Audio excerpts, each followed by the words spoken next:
โลกใบนี้อยู่ภายใต้การเปลี่ยนแปลงโลกใบนี้เปลี่ยนแปลงตลอดเวลาทุกขณะลมหายใจท่านทั้งหลายการเปลี่ยนแปลงได้เกิดขึ้นกับโลกใบนี้โลกใบนี้อยู่ภายใต้อนิจจังทุกขังอนัตตาโลกใบนี้อยู่ภายใต้เวทนาและอุปาทานแต่ท่านทั้งหลายน้ำมันจะหมดน้ำมันไม่มีใช้คนทั้งประเทศแตกตื่นตกใจนี่แหละท่านทั้งหลายการที่เราแตกตื่นตกใจหวั่นไหวก็เพราะเราขาดสติเมื่อเราขาดสติแล้วเราก็หวั่นไหวอยู่ตลอดเวลาผู้ที่มีสติก็เข้าใจสิ่งที่มันปรากฏเกิดขึ้นเช่นสงครามอิหร่านอเมริกาอิสราเอลเราเข้าใจว่าสิ่งเหล่านี้ไม่ได้เกิดขึ้นเป็นแรมปีเป็นสิบปีมันเกิดขึ้นขนาดหนึ่งเวลาหนึ่งเท่านั้นแต่พวกเราทั้งหลายเมื่อมันเห็นทุกข์แล้วมันก็จะหยุดจากความทุกข์เองแต่พวกเราทั้งหลายมันเห็นทุกข์มันก็จะหยุดทุกข์เห็นทุกข์ก็คือการสูญเสียเงินที่ไปสร้างระเบิดเงินที่เอาเงินไปสร้างระเบิดแล้วไปใช้ระเบิดมันหมดเงินเป็นจำนวนล้านนี่แหละคือเราจะเห็นทุกข์พวกเราต้องพิจารณานะว่าความทุกข์มันเกิดขึ้นขนาดหนึ่งดั่งสงครามที่สุดสงครามก็สงบที่สุดความทุกข์มันก็จากเราไปเช่นนั้นที่สุดความสุขมันก็จากเราไปเช่นนั้นนี่แหละโลกของเราอยู่ภายใต้อนิจจังทุกขังอนัตตาชีวิตของเราก็อยู่ภายใต้อนิจจังทุกขังอนัตตาเราเข้าใจสิ่งเหล่านี้ว่าสิ่งเหล่านี้มันเป็นปกติของโลกมนุษย์มันมีความโลภความโกรธความหลงความอยากมนุษย์มันมีความกลัวอยู่ในตัวมันเองมันจึงเกิดสิ่งนี้ขึ้นในพวกเราทั้งหลายคนทั้งโลกคนส่วนมากของโลกมีแต่คำว่าตัวเองเป็นใหญ่ภาษาธรรมะเรียกว่าอัตตาธิปไตยะถือตนเป็นใหญ่เอาตนเป็นใหญ่อัตตาธิปไตยะอันที่สองก็คือโลกาธิปไตยะเอาโลกเป็นใหญ่เอาตัวเองเป็นใหญ่จะครอบครองโลกใบนี้นี่แหละโลกเราทั้งหลายเอาตัวเองเป็นใหญ่อัตตาธิปไตยะเอาตัวเองเป็นใหญ่แล้วก็เอาโลกเป็นใหญ่โลกใบนี้มันจะเกิดคำว่าวุ่นวายไม่มีวันจบสิ้นพระพุทธเจ้าสนับสนุนส่งเสริมให้เอาธรรมเป็นใหญ่เรียกว่าธรรมาธิปไตยะ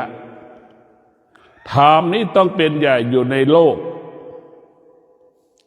โลกมันอยู่ธรรมเนี่ยมันอยู่บนโลกอยู่แล้วธรรมะก็เหมือนท้องฟ้ามันอยู่บนโลกอยู่นี่แล้วธรรมะพระพุทธเจ้าคำสอนพระพุทธเจ้าเปรียบเสมือนท้องฟ้า มันอยู่บนโลกอยู่แล้วเราเอาธรรมมาเป็นใหญ่ธรรมของพระพุทธเจ้าก็คือความยุติธรรมความเป็นธรรมธรรมพระพุทธเจ้าก็คือปัญญาเห็นทุกข์เห็นสุขเห็นความวุ่นวายเห็นความวุ่นวายว่ามันเป็นสิ่งที่ไม่ดีเห็นความสงบเป็นสิ่งที่ดีนี่แหละพวกเราต้องพิจารณาทุกวันนี้เราเอาตัวเองเป็นใหญ่คนแต่ละคนก็เป็นทุกข์เพราะเอาตัวเองเป็นใหญ่ไม่ได้เอาธรรมะเป็นใหญ่เมื่อเอาธรรมะเป็นใหญ่มันจะเกิดคำว่าสงบสุขส่วนมากเอาอัตตาที่ปัจเตยะเอาตนเป็นใหญ่เอาอารมณ์เป็นใหญ่เอาความคิดเป็นใหญ่เราไม่ได้ไต่ตองไม่ได้พิจารณาว่าความคิดก็ดีตัวตนเราเป็นใหญ่ก็ดีมาจากอารมณ์มาจากความรู้สึกคนแต่ละคนก็เป็นคนที่สร้างความทุกข์ให้กับตัวเองสร้างปัญหาให้กับตัวเองไม่มีใครทำให้เราทุกข์ได้ไม่มีใครทำให้เราวุ่นวายได้ตัวเราเองวุ่นวายได้ตัวเราเองเพราะเราขาดสติขาดปัญญาจึงเข้าใจว่าคนนายคนนี้ทำให้ฉันเป็นทุกข์นางคนนี้ทำให้ฉันเป็นทุกข์เพราะฉันเป็นทุกข์เพราะฉันไม่มีเงินอันนี้คือเข้าใจผิดทั้งสิ้นสิ่งเหล่านี้คือเป็นเข้าใจผิดไม่มีใครให้เราทำให้เราทุกข์เราทุกข์เพราะเราขาดสติกับปัญญาถ้าเราไม่ยึดติดในสิ่งที่เรารู้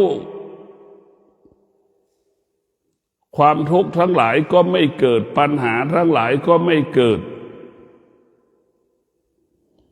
เพราะมันเกิดสิ่งที่มันเกิดความทุกข์ก็คือการเข้าไปยึดติดในสิ่งที่มันรู้ทั้งที่รู้สิ่งที่มันรู้มันไม่เที่ยงเมื่อเรารู้ว่าสิ่งที่มันไม่เที่ยงและเราก็อยู่เหนือสิ่งที่มันไม่เที่ยงเราไม่ตอบสนองมันนั่นแหละเป็นสิ่งที่ดีเป็นสิ่งที่ประเสริฐที่สุดแน่พวกเราทั้งหลายเราต้องเข้าใจสิ่งที่มันมีอยู่เป็นอยู่คนส่วนมากก็เข้าใจว่าความสุขอยู่ที่นู่นความสุขอยู่ที่นี่ไปอย่างโน้นไปที่นี่เนี่ยเราก็ไปเข้าใจอย่างนั้นความสุขมันก็อยู่ที่กายกับจิตก็เพราะเราขาดสติขาดปัญญาจึงเห็นสิ่งนอกกายเอาสิ่งนอกกายมาเป็นความสุขหาทุกข์หารู้ไหมว่าสุขที่แท้จริงอยู่ที่กายอยู่ที่จิตเราไปอเมริกาความทุกข์มันก็ยังมีอยู่เราไปอเมริกาเสร็จกลับมาประเทศไทยความทุกข์ที่มันอยู่ในกายเราก็ยังมีอยู่เราไปอเมริกาแล้วมันจะหายทุกข์มันไม่มีเรามาประเทศไทยแล้วมันจะหายสุขหายทุกข์ไม่มีสุขไม่มีทุกข์มันก็ไม่มีในพวกเราเข้าใจอย่างนี้แต่คนส่วนมากมันขาดปัญญาเมื่อเข้าใจมันเข้าใจว่าอยู่ที่นู่นอยู่ที่นี่สุขกับทุกข์ธรรมะทั้งหลายธรรมะทั้งหลายก็อยู่ที่นู่นอยู่ที่นี่คนเข้าใจแบบนั้นเหมือนเข้าใจสุขกับทุกข์แต่สุขกับทุกข์มันเกิดขึ้นที่กายกับจิตเมื่อรู้แล้วว่ากายกับจิตเป็นเหตุให้เกิดความทุกข์ธรรมะก็เป็นเช่นนั้นเกิดขึ้นที่กายกับจิตนั่นแหละ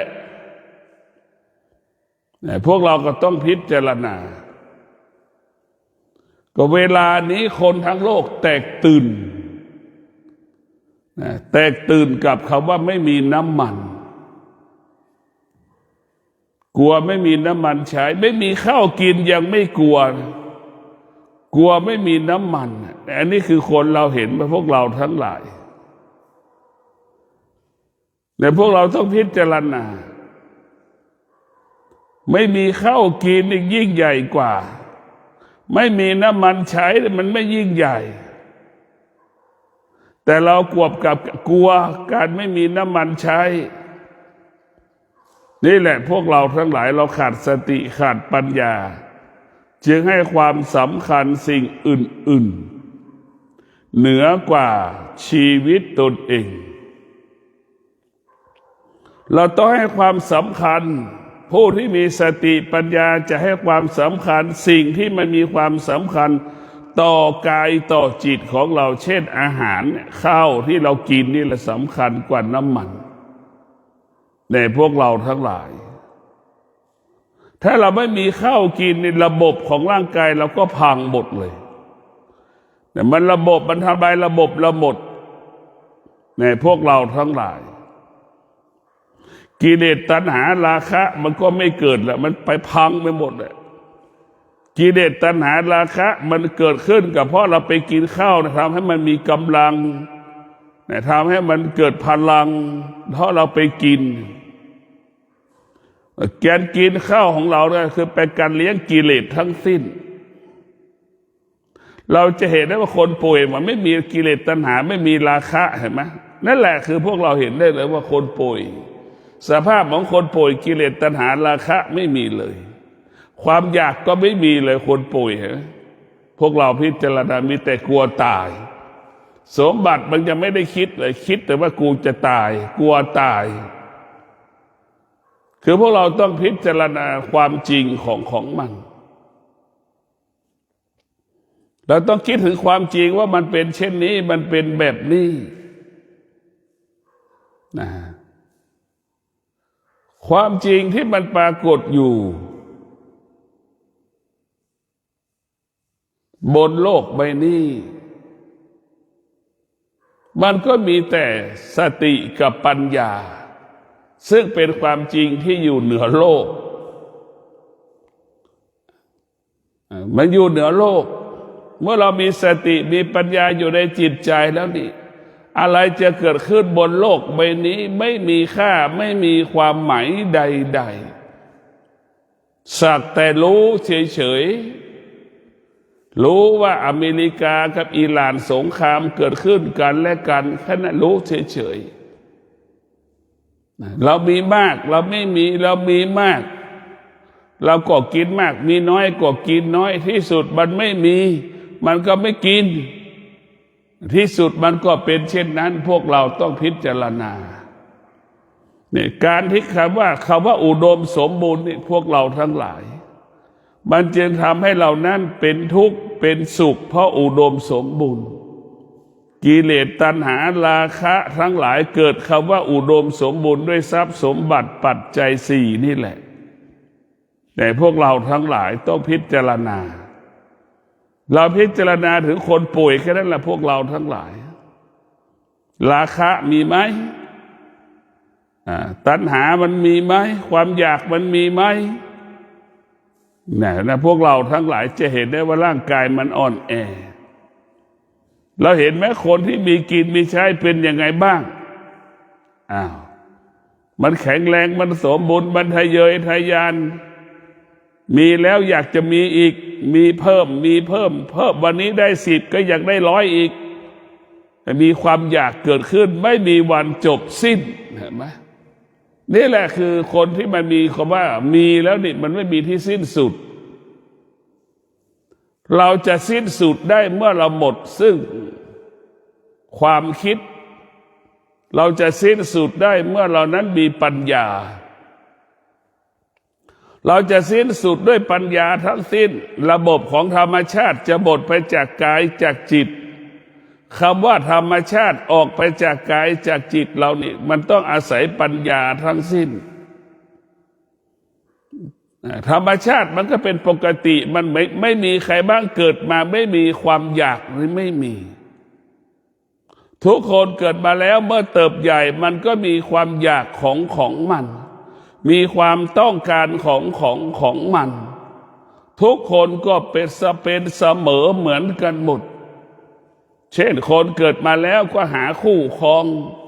คนเกิดมาแล้วก็แสวงหาความสุขอย่างนี้คนทุกคนเกิดมาแล้วไม่อยากเจอความทุกข์ไม่อยากประสบกับความทุกข์เลยมันเหมือนกันหมดในพวกเรานี่คือธรรมชาติ เราหนีธรรมชาติไม่ได้แต่เรามีปัญญาที่จะเข้าใจธรรมชาติเมื่อเรามีปัญญาเข้าใจธรรมชาติเราก็อยู่กับธรรมชาติได้อยู่เหนือธรรมชาติได้ธรรมชาติก็เปรียบเสมือนจ็อกกี้ธรรมชาติเปรียบเสมือนม้าธรรมชาติเปรียบเสมือนช้างเราสามารถควบคุมช้างได้ควบคุมม้าได้ม้าเปรียบเสมือนธรรมชาติจ็อกกี้ที่ขี่หลังม้าเปรียบเสมือนสติและปัญญาควบคุมธรรมชาติได้แล้วก็อยู่เหนือธรรมชาติได้เหมือนดังจ็อกกี้ควบคุมม้านั่นแหละพวกเราทั้งหลายธรรมชาติก็เป็นเช่นนั้นเพราะธรรมชาติเป็นของต่ำธรรมะเป็นของสูงคำว่าสูงก็คือเป็นจ็อกกี้นั่นแหละคือสูงธรรมะเป็นของต่ำก็คือถูกจ็อกกี้ควบคุมนะม้าเป็นของต่ำคือธรรมชาติธรรมชาติเป็นของต่ำเหมือนม้ามันเป็นต่ำพวกเราต้องพิจารณาธรรมชาติมันเปลี่ยนแปลงดังม้าธรรมชาติเปลี่ยนแปลงม้ากำลังบรรทดถอยคนขี่หลังม้าก็เปลี่ยนแปลงม้าตัวใหม่นั่นแหละพวกเราทั้งหลายธรรมชาติมันเปลี่ยนแปลงแต่คนขี่หลังม้าคือธรรมะมันไม่เปลี่ยนแปลงมันอยู่เหนือการเปลี่ยนแปลงธรรมะได้อยู่เหนือการเปลี่ยนแปลงโดยเฉพาะสติกับปัญญารู้อยู่เหนือการเปลี่ยนแปลงรู้อยู่เหนือสิ่งที่รู้แล้วก็ละสิ่งที่รู้แล้วก็ไม่ตามรู้ด้วยสติด้วยปัญญารู้ด้วยสติรู้ด้วยปัญญาเนี่ยมันเกิดคำว่าสงบในพวกเราทั้งหลายธรรมะทั้งหลายเนี่ยมันจะเกิดคำว่าสงบเท่านั้นสงบนี่ยิ่งใหญ่ที่สุดสงบมันแปลเป็นภาษาไทยว่าความสุขพวกเราทั้งหลายสุขของธรรมะเนี่ยเปรียบเสมือนของธรรมะเปรียบเสมือนผลไม้ที่มันสุกธรรมชาติเปรียบเสมือนผลไม้ที่มันดิบมันหยาบต่างกันนะพวกเราผลไม้ดิบกับผลไม้หยาบมันต่างกันอย่างไรแต่พวกเราทั้งหลายธรรมะก็ดีธรรมชาติก็ดีมันก็เป็นดังผลไม้ที่มันดิบกับมันสุกนั่นแหละพวกเราทั้งหลายธรรมชาติก็เกิดที่เดียวกันกับธรรมะก็เกิดที่เดียวกับธรรมชาติเพียงแต่เราจะเห็นสิ่งใดมากที่สุดเหมือนคนจำนวนหนึ่งของโลกคนหนึ่งก็ชอบมะม่วงดิบอีกคนหนึ่งก็ชอบผลไม้สุกอย่างเงี้ยก็ส่วนมากคนทั้งโลกจะชอบผลไม้ที่มันสุกนั่นแหละพวกเราทั้งหลายธรรมะก็เหมือนผลไม้ที่มันสุกธรรมชาติก็เปรียบเสมือนผลไม้ที่มันดิบเห็นไหม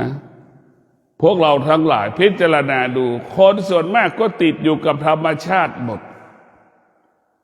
เมื่อคนอยู่ภายใต้ธรรมชาติคนเหล่านี้ก็จะวุ่นวายไม่มีวันจบสิ้นเหมือนคนไทยไปอเมริกามันก็เกิดความทุกข์เพราะอยู่ยากกินยากลำบากค่าใช้จ่ายมันสูงคนอเมริกามาอยู่กับประเทศไทยมันก็เกิดความทุกข์พวกเราทั้งหลายมันก็เกิดความทุกข์เหมือนกันหมดความทุกข์ไม่ได้อยู่ชนชาติที่เจริญประเทศชาติที่เจริญความสุขก็ไม่ได้อยู่ที่ประเทศชาติที่มันเจริญความสุขความทุกข์ไม่ได้อยู่ที่ประเทศชาติที่ยากจนมันอยู่ที่กายกับจิตเรามีสติเรามีปัญญาแล้วเราก็จะเรารู้แค่นั้นแหละเราจะไม่มีสุขเราจะไม่มีทุกข์เราจะไม่ต้องแสวงหาสุขกับทุกข์จากสถานที่ใดๆเราจะไม่แสวงหาธรรมะจากบุคคลใดๆเพราะสุขกับทุกข์มันอยู่ที่กายกับจิตเมื่อสุขกับทุกข์ไปอยู่ที่กายกับจิตสุขกับทุกข์จึงเป็นเนื้อหาสาระของพระธรรม สุขกับทุกข์เป็นสาระของพระธรรมเมื่อสุขกับทุกข์อยู่ที่กายมันก็บ่งบอกว่าธรรมะอยู่ที่กายของเราธรรมะไม่ได้อยู่กับหลวงพ่อรูปนั้นไม่ได้อยู่กับหลวงพ่อรูปนี้ธรรมะไม่ได้อยู่วัดนั้นไม่ได้อยู่วัดนี้เนี่ยพวกเราให้เราเข้าใจเช่นนี้เราต้องเข้าใจเช่นนี้เป็นแบบนี้คนส่วนมากมันยังขาดสติขาดปัญญาจึงเห็นสิ่งที่นอกกายเป็นใหญ่ให้ความสำคัญสิ่งที่นอกกายเป็นใหญ่แต่พวกเราต้องพิจารณาสิ่งเหล่านี้คนส่วนมากก็ยังเป็นอยู่เมื่อล้านปีปัจจุบันมันก็เป็นอยู่และเป็นจำนวนมากในพวกเราทั้งหลายเมื่อคนจำนวนมากอยู่ภายใต้ธรรมชาติจึงหลงไม่มีวันจบสิ้นในหลงไม่มีวันจบสิ้นหลงแล้วหลงอีกหลงแล้วหลงอีกนะพวกเรามันไม่มีวันจบคนที่มีสติคนที่มีปัญญาก็จะสามารถหยุดความหลงได้แล้วก็อยู่เหนือความหลงนั้นได้ละการยึดติด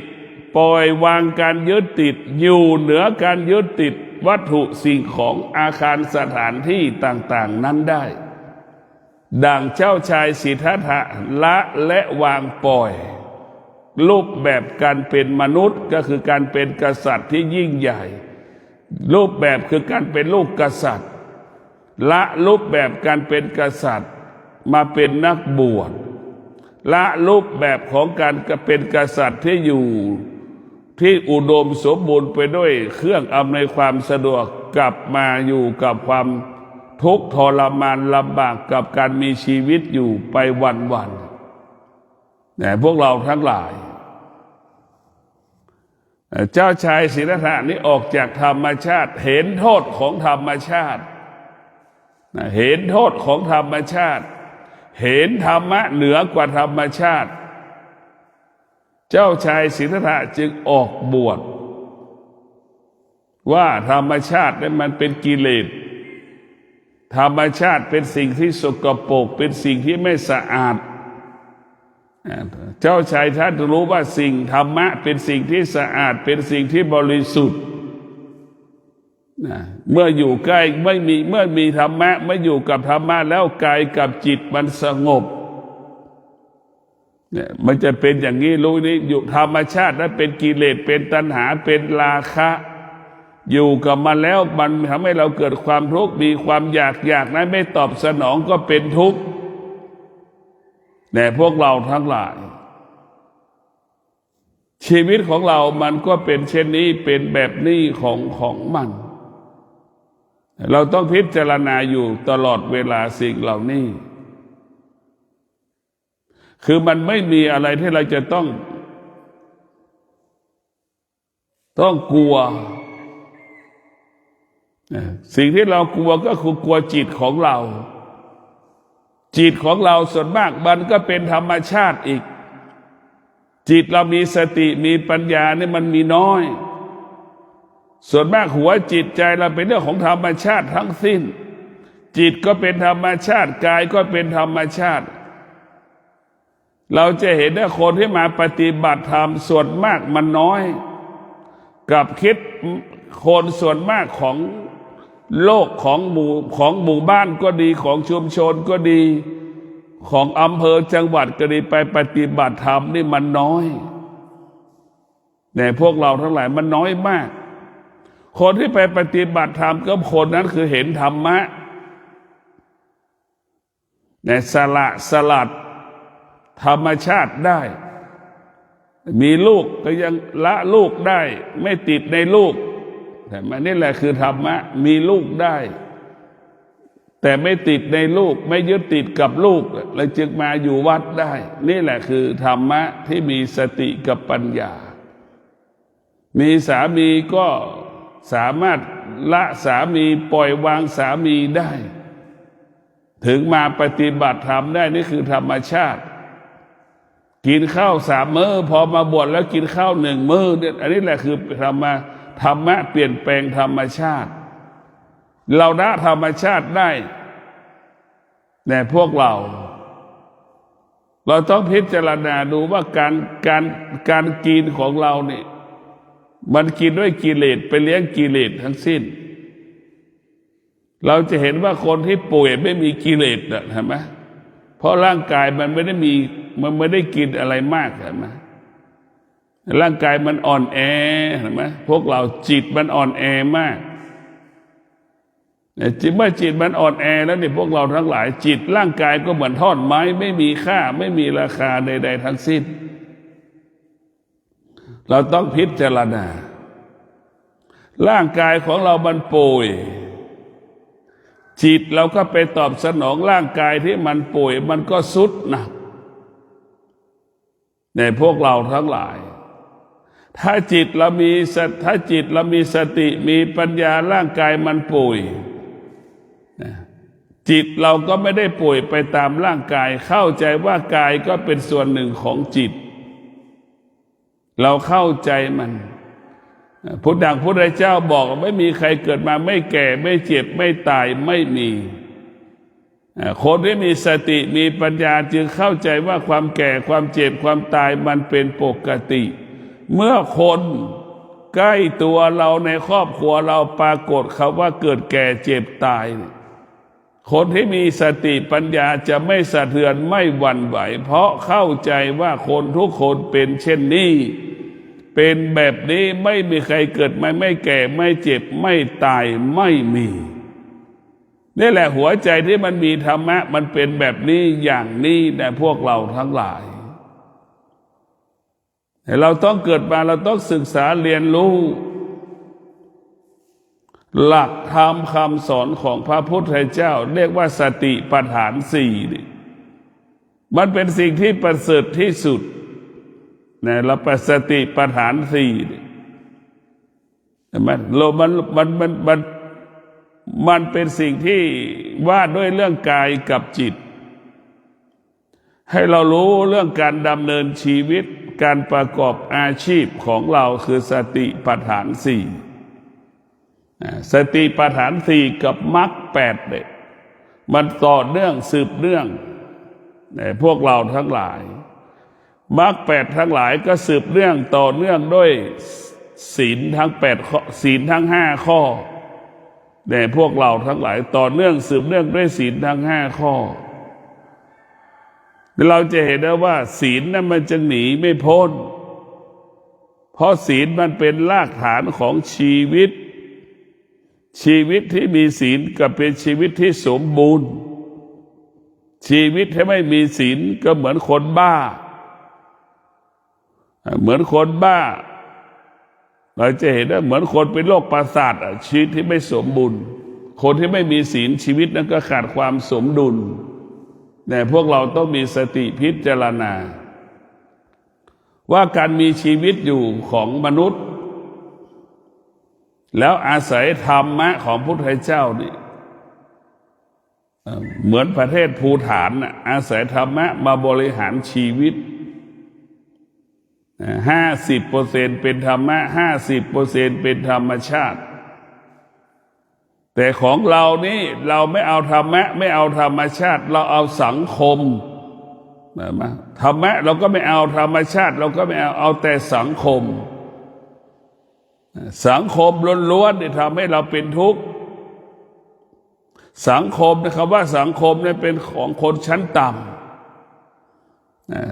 แต่มนุษย์เข้าใจว่าเป็นของสังคมชั้นสูงคำว่าสังคมเนี่ยสังคมเรากำหนดขึ้นเองแล้วมันก็จากเราไปมันเกิดขึ้นขนาดหนึ่งเวลาหนึ่งเท่านั้นเหมือนร้านอาหารที่มันอร่อยพอสักระยะมันก็หายไปจากสารระบบในจิตใจของมนุษย์นี่แหละสังคมมันกำหนดขึ้นเองพวกเราทั้งหลายแต่ธรรมะไม่มีใครกำหนดมันคงความเป็นปกติของมันหัวใจของคนส่วนมากมีแต่สังคมทั้งสิ้นมากำกับชีวิตมากำหนดชีวิต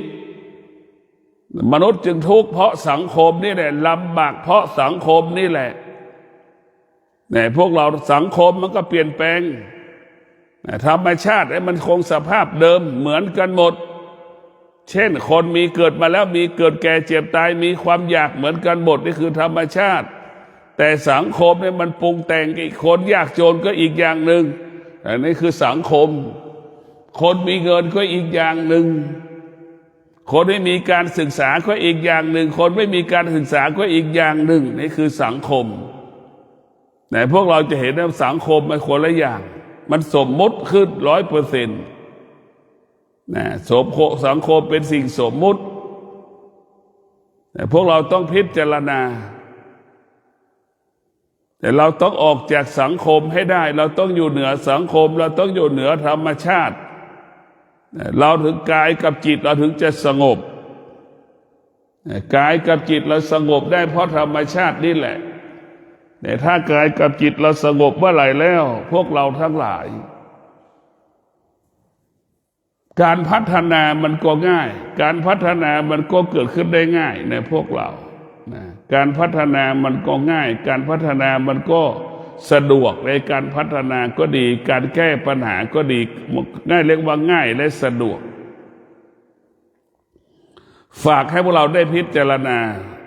คำว่าง่ายคำว่าสะดวกเกิดจากตัวสติกับปัญญานี่แหละถ้าเรามีสติมีปัญญาพวกเรามีคำว่ายากไม่มีค่าไม่มีความหมายคำว่าไม่มีเมื่อเรามีสติมีปัญญาคำว่ามีตลอดเวลาเนี่ยพวกเราคำว่ามีตลอดเวลาเรามีกินมีใช้เพราะเรามีสติมีปัญญานี่แหละที่เราไม่มีก็เพราะเราขาดสติขาดปัญญาขาดสติขาดปัญญามันจึงขาดความอดทนขาดวิริยะภาคเพียรขาดวิริยะภาคเพียรจึงขาดแคลนทรัพย์สมบัติปัจจัยสี่ขาดแคลนเครื่องอำนวยความสะดวกโดยการดำเนินชีวิตแต่ละวันของเราเนี่ยพวกเรานี่แหละเมื่อเรามีสติมีปัญญาเราก็มีความอดทนมีวิริยะภาคเพียร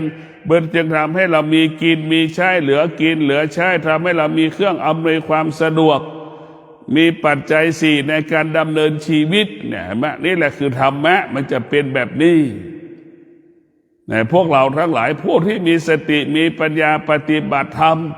ก็เข้าถึงธรรมได้บรรลุธรรมเห็นธรรมเนี่ยมันก็จะเป็นแบบนี้ของมันเราสติปัญญาไปใช้กับธรรมก็ได้ใช้ไปในโลกิยะก็ได้ใช้โลกุตระก็ได้ธรรมะของพระพุทธเจ้าไปอยู่ที่ไหนไปใช้ได้ทุกอย่าง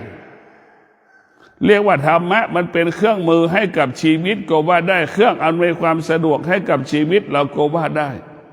ถ้าเราไม่มีธรรมะก็เหมือนเราไม่มีผ้าห่มไม่มีเสื้อผ้าใส่นั่นแหละพวกเราทั้งหลายคนที่มีธรรมะก็เหมือนมีเสื้อใส่มีข้าวกินมีน้ำดื่มมีที่นอนมีบ้านอยู่นะคนที่มีธรรมะก็จะมีสิ่งเหล่านี้คนที่ไม่มีธรรมะก็เหมือนคนไม่มีบ้านอยู่เพราะไม่มีความอดทนในการประกอบอาชีพขาดความอดทนในการประกอบอาชีพปฏิบัติหน้าที่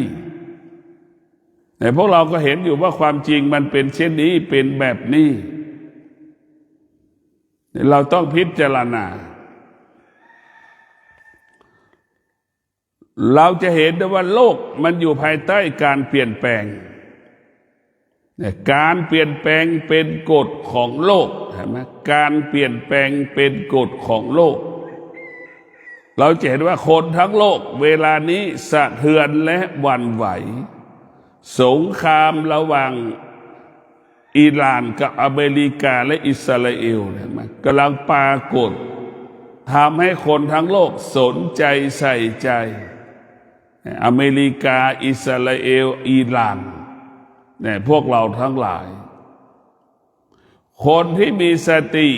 คนที่มีปัญญาก็จะอยู่เหนือคำว่าสงครามอยู่เหนือคำว่าการเปลี่ยนแปลง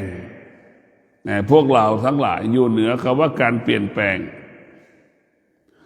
พวกเราต้องมีสติรู้ มีสติรู้ความจริง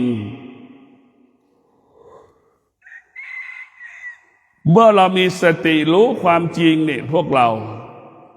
มันก็มีการดำเนินชีวิตเราก็มีการดำเนินชีวิตได้เมื่อเรามีสติเมื่อเรามีสติแล้วเราสามารถดำเนินชีวิตถ้าเราขาดสติไม่สามารถดำเนินชีวิตได้เรามีแต่จิตแต่ไม่มีสติ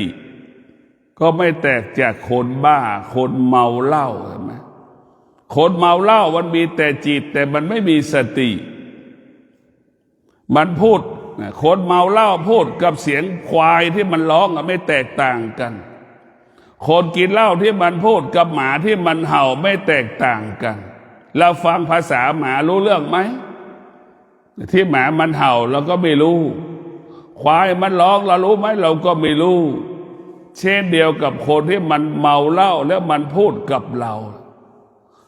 ฟังมันรู้แต่มันฟังเรามันไม่รู้เรื่องนั่นแหละพวกเราพิจารณาดูคนที่ขาดสติขาดปัญญาคนที่ไม่มีธรรมะเนี่ยก็เหมือนคนที่ไม่มีคนเหมือนคนเมาเหล้านั่นแหละเนี่ยพวกเราทั้งหลายเรารู้มันคุยกับเรารู้มันแต่เราคุยกับมันไม่รู้แต่เสียงแต่มันไม่รู้มันไม่สามารถทำสิ่งที่เราพูดได้แล้วมันก็ไม่เป็นไปตามสิ่งที่เราพูดได้นั่นแหละคนที่ไม่มีธรรมะก็เป็นเช่นนั้นเหมือนคนดื่มเหล้าแล้วก็เมาเหล้านั่นแหละคนที่ไม่มีธรรมะส่วนคนที่มีธรรมะนั้นเปรียบเสมือนคนปกติพูดคุยรู้เรื่องเข้าใจมันพูดมาเราก็เข้าใจมันเราพูดไปมันก็เข้าใจเรามันจึงเกิดคำว่าสบายกายสบายใจมันจึงเกิดคำว่าสงบสุขนี่แหละมันจึงเกิดคำว่าสงบสุขนะพวกเราต้องพิจารณาเพราะฉะนั้นคนที่มีธรรมะกับคนที่ไม่มีธรรมะมันก็แตกต่างกัน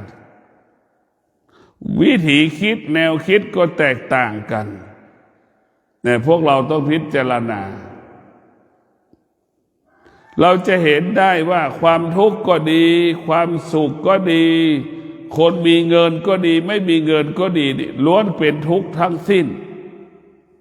ล้วนความทุกข์เกิดขึ้นได้ทั้งสิ้นจึงเกิดคำว่าเศรษฐีทุกข์แบบเศรษฐีคนยากจนก็ทุกข์แบบคนยากจนแม่ชีทุกข์ก็ทุกข์แบบแม่ชีพระสงฆ์องค์ข้าเจ้าทุกข์ก็ทุกข์แบบองค์ข้าสงฆ์ข้าเจ้ามันก็ทุกข์แบบลักษณะของมันนั่นแหละแต่พวกเราทั้งหลายมันไม่มีใครไม่รู้จักคำว่าความทุกข์แต่ไม่มีใครคนไหนที่จะแก้ไขความทุกข์มันไม่มีรู้ทุกข์แต่ไม่รู้ที่จะแก้ปัญหาของทุกข์ที่เกิดขึ้นมันไม่มีใครที่จะแก้รู้เฉยๆก็เปรียบเสมือนคนตาบอดเหมือนคนตาบอดรู้ได้หูแต่ตามองไม่เห็นนั่นแหละทำอะไรไม่ได้สักอย่างหูได้ยินอยู่แต่คนตาบอดมองไม่เห็นรู้อย่างนั้นแหละรู้แล้วรู้ทุกข์แต่แก้ทุกข์ไม่ได้เหมือนคนตาบอดได้ยินได้หูแต่ตามันบอดมันมองไม่เห็นมันก็ไปเหยียบหินอยู่ดีเศษเหล็กอยู่ดีเมื่อไปเหยียบเศษเหล็กเศษหินเศษตะปูเศษแก้วมันก็เป็นทุกข์มันรู้แต่มันไม่เห็น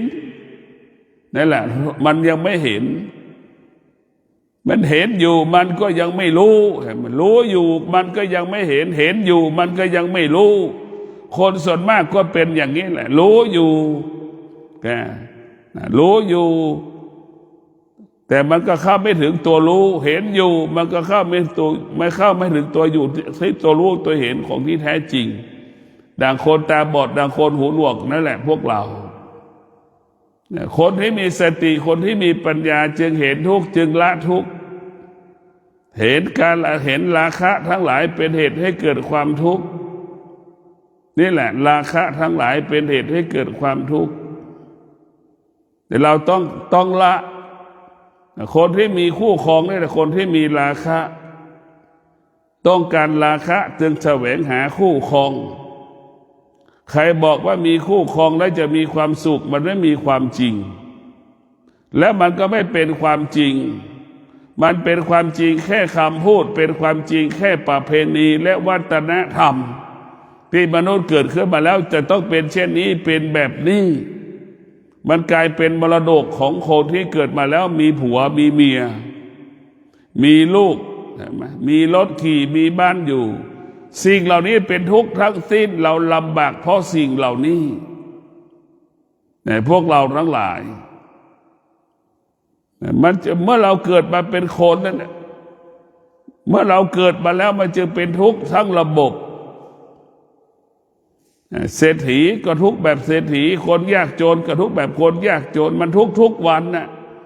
เศรษฐีจะทำงานมันก็เกิดความทุกข์คนยากจนก็ทำงานก็เกิดความทุกข์เศรษฐีก็กลัวขาดทุนคนยากกลัวจนก็กลัวไม่ได้เงินใช้ไม่มีข้าวใช้จะซื้อข้าวให้ลูกกิน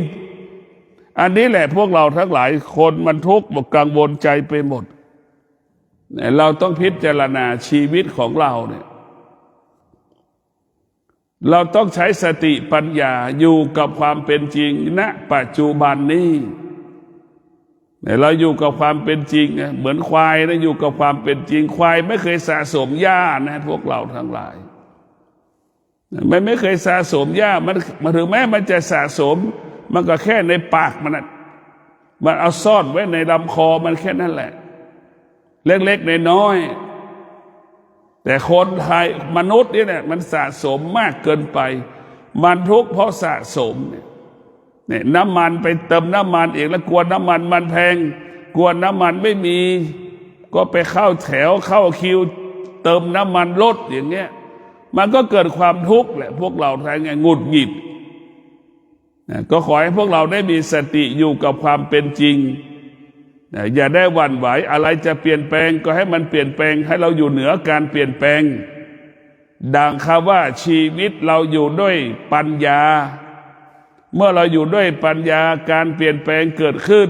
เราก็อยู่เหนือการเปลี่ยนแปลงอยู่กับการเปลี่ยนแปลงนั้นได้เราก็สามารถเข้าใจสิ่งที่มันเปลี่ยนแปลงแล้วเอาตัวรอดเหมือนคนอยู่ภายใต้สงครามอิหร่านอยู่ภายใต้สงครามอิสราเอลอยู่ภายใต้สงครามนั่นแหละในพวกเราทั้งหลายเราต้องอยู่เอาตัวรอดเรามีสติเรามีปัญญาเราก็จะหลุดพ้นจากเหตุการณ์ปัญหาต่างๆที่ปรากฏเกิดขึ้นได้ก็ขอให้ท่านทั้งหลายมีสติในการดำเนินชีวิตมีปัญญาในการดำเนินชีวิต